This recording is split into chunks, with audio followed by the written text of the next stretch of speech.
Menteri Komunikasi dan Informatika Johnny G. Plate meninjau pembangunan Pusat Data Nasional di Batam, Kepulauan Riau. Selain di Batam, Pusat Data Nasional akan dibangun di 3 lokasi lainnya dan ditargetkan akan rampung pada tahun 2023 mendatang.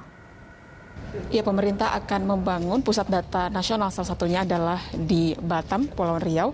Dan saat ini Menteri Komunikasi dan Informatika Johnny G. Plate telah melakukan peninjauan di Batam sendiri dan seperti apa untuk saat ini progres pembangunan pusat data center di Batam. Kami sudah bergabung dengan Menteri Komunikasi dan Informatika Bapak Johnny G. Plate. Selamat siang Bapak. Selamat siang, bagaimana? Bapak, ini sudah dilakukan pengunjungan ya Pak, tadi di 2 lokasi. Saat ini sudah sejauh apa Pak menurut pantauan Bapak terkait dengan pembangunan pusat data nasional? Ya, pusat data nasional yang sudah pasti ya, yang pertama itu akan dibangun di ibu kota negara sekarang di Jabodetabek, dan itu sudah siap, kita sudah masuk ke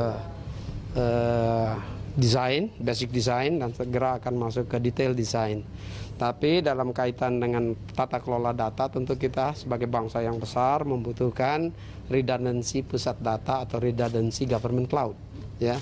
Jadi tidak saja di ibu kota Jakarta, tapi juga nanti direncana ibu kota negara baru di Kalimantan dan wilayah-wilayah strategis seperti Batam, dan salah satu nanti ya yang keempat barangkali di wilayah Indonesia Tengah dan Timur. Salah satu pilihannya di Labuan Bajo, ya, yang akan kami cek secara teknis dan secara geostrategis karena data sangat penting. Ini Pak ditargetkan ini rampung. Nah, lokasi yang pertama di ibu kota negara kita harapkan rampung di akhir tahun 2023. Di saat yang sama kita mempersiapkan untuk di 3 lokasi lainnya. Dan kelihatannya di Batam ini sudah cukup siap. Tinggal nanti kita siapkan paket-paket pembiayaannya, ya. Dan setelah itu secara teknis memutuskan di mana dari salah satu dari 2 titik di Batam, di Balerang atau di Nongsa. Ya. Dan setelah itu kesiapan wilayahnya sudah cukup matang. Ya, kalau sumber-sumber pembiayaan itu macam-macam sumber pembiayaan, bisa berasal dari rupiah murni, ya bisa berasal dari porsi penerimaan negara bukan pajak sektor Kominfo, bisa berasal juga dari kerjasama credit agency, ya dalam hal ini pinjaman-pinjaman luar negeri pemerintah bisa juga. Yang saat ini tentu untuk teknologi tinggi seperti pusat data di mana server-server dengan teknologi yang begitu tingginya, banyak sekali donor-donor country yang ingin membiayainya. Tetapi itu terkait dengan peralatannya.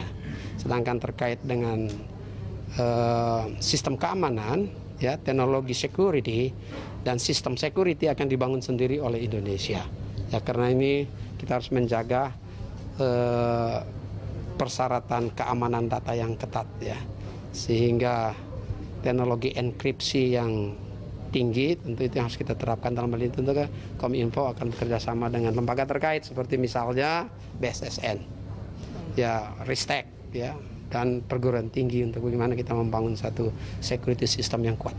Baik, cukup, terima kasih banyak. Terima kasih ya. Ini ada Pak Ya, demikian tadi wawancara kami dengan Menteri Komunikasi dan Informatika Johnny G. Plate, dan di mana diharapkan bahwasanya akan ditargetkan untuk pusat data informasi akan rampung pada tahun 2023. Nadia Utagalung, Amin Subarka, Berita 1, Batam, Kepulauan Riau.